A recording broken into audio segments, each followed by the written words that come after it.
I woke up and floated. Not in a dream, not in bliss, but in confusion. My feet didn't touch the ground, my coffee didn't pour.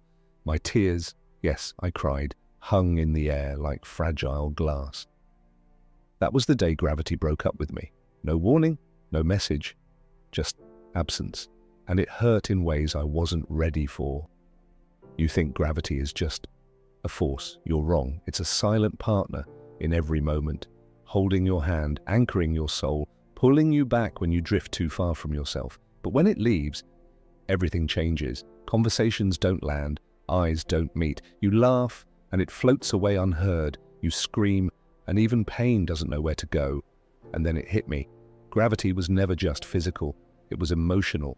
It was the pull that kept me in love, the weight of memories I wasn't ready to release, the invisible thread tying me to reality. Without it, I was everywhere and nowhere.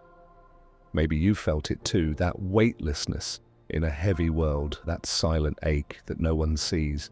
Maybe life broke up with you too, one force at a time, and you didn't even know how to grieve it. But listen, if this story reaches you, if it touches even one corner of your heart, then maybe gravity didn't leave completely. Maybe it just wanted to remind us what falling meant, what rising could feel like, and what it means to truly land. If this moved something inside you, don't just scroll away. Support our little work, like it, share it, comment what gravity means to you, because stories like this, they only stay grounded if we hold them down together. Ready to float with me? 1. The weight you never noticed until it was gone.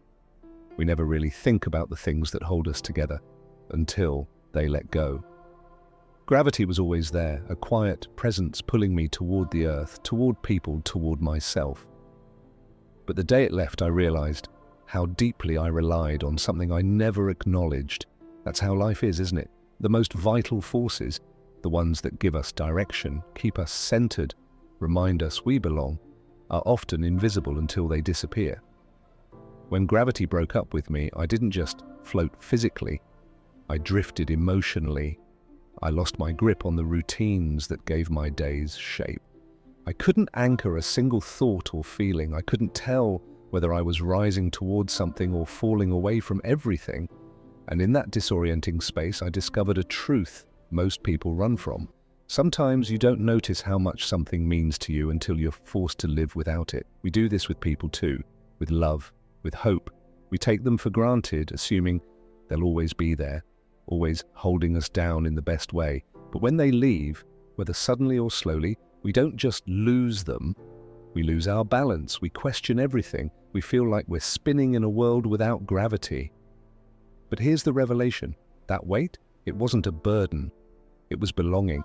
It was the gentle pull of meaning, and now, without it, I'm learning to find a new kind of center, a center that comes from inside, not outside, a center that doesn't depend on what holds me, but on what I choose to stand for. So if you feel like something important has let go of you, don't panic, don't rush to replace it, just float for a moment, feel the loss fully, and then slowly, gently, learn how to create your own pull. Because the greatest gravity is the one we build within ourselves. That was the first thing gravity taught me by leaving. Its absence revealed the silent love I never thanked. 2. When you lose the ground, you meet the truth. When gravity left me, I didn't just rise, I unraveled. Imagine standing in a world where nothing grounds you. No up, no down, no direction. At first it feels like freedom, but soon you realize it's not liberation, it's exposure. Without gravity, the illusions fall away, the masks float off. You're forced to meet yourself with nothing to hold on to. And that's when it happens. The truth starts speaking in a voice you've ignored for years. We live our lives hugging the ground because it gives us the illusion of control. It gives us roles to play, labels to wear, expectations to follow. But when gravity is gone, so are the roles. No one's watching, no one's measuring. There's no floor to stand on and no ceiling to reach for. You are simply you, raw, drifting, honest. And in that space, I met the version of myself I had buried under years of pressure, fear, and pretending. I saw my insecurities not as flaws, but as questions I'd never dared to answer. I saw how much I had built my identity around being needed, being useful, being liked, when none of those things had ever been real gravity. They were weights I clung to out of fear of floating away. But now, unanchored, I had no choice but to ask, who am I when nothing is holding me down? It was terrifying and it was beautiful, because once you stop falling and start floating with awareness, you realize truth doesn't need gravity. It is gravity. It becomes the new force, pulling you back together, not by weight but by clarity. It invites you to rebuild from the inside. No performance, no pressure, just presence. So the second thing gravity taught me by leaving is this. When you lose the ground, you don't get lost. You get revealed. And maybe that's not a punishment. Maybe it's the beginning of becoming someone real. And in a world full of false weight, isn't that what we're all searching for? 3, love feels different without gravity. When gravity broke up with me, I didn't just lose my balance. I lost the way I loved. And I never realized how much gravity shaped my connections with others. You see, love, when grounded, feels like home. It has weight. It has warmth. It brings you closer, even when words fail. But when gravity vanished, love changed. It became distant, uncertain, drifting like two people holding hands underwater, reaching but never quite touching.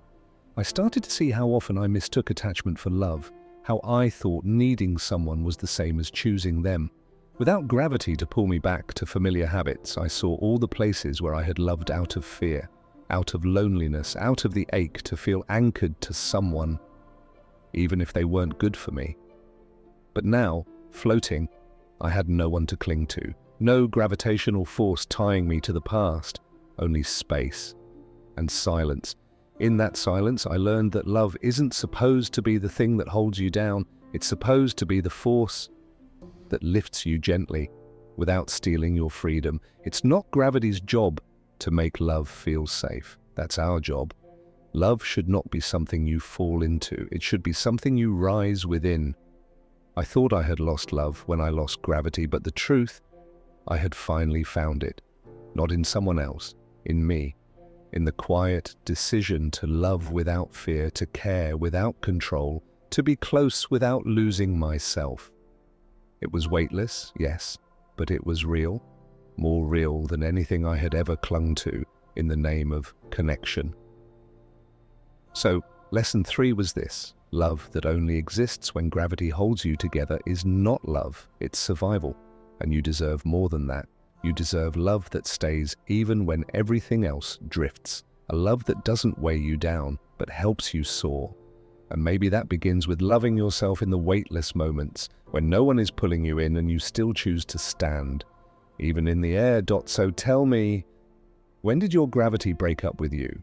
Was it the day they left and you didn't know how to breathe anymore? Was it when the routine shattered and suddenly your life felt like a dream you couldn't wake up from? Or maybe it wasn't a day at all. Maybe it's been slow, quiet, like a gentle pull fading until you realized you've been floating through your own life without knowing where down even is. If this story whispered to your heart, made you pause, made you feel like someone finally gets what you couldn't put into words, then don't just disappear like gravity did. This space, this little corner of the internet is where we hold each other down. Without holding each other down, we build gravity here, with honesty, with thought, with connection. So let's do something different. Don't just anchor your presence. Tap that like button, not for me, but for the version of you that's tired of pretending to feel okay. Don't just subscribe. Commit to rediscovering your own pull. The one that doesn't come from people approval or the past, but from that quiet strength inside you that's always been waiting to rise. And comment something bold, something no one knows about you, a time you felt weightless, a day when gravity left, a thought that's been floating in your chest with nowhere to land. Make someone reading it pause and say, wait, me too. That's how we start real conversations. That's how we pull each other back to earth softly, without force. Because maybe, just maybe, gravity didn't break up with us. Maybe it stepped back, so we could learn how to create it on our own. And if this video stirred something in you, share it. Let it float into someone else's world and gently tap them on the shoulder when they need it most. We're not chasing virality, we're building something deeper, emotional gravity. And it only grows when you decide it matters. So, are you still here? Good. That means gravity's not gone, it just moved. To the comment section. I'll meet you there.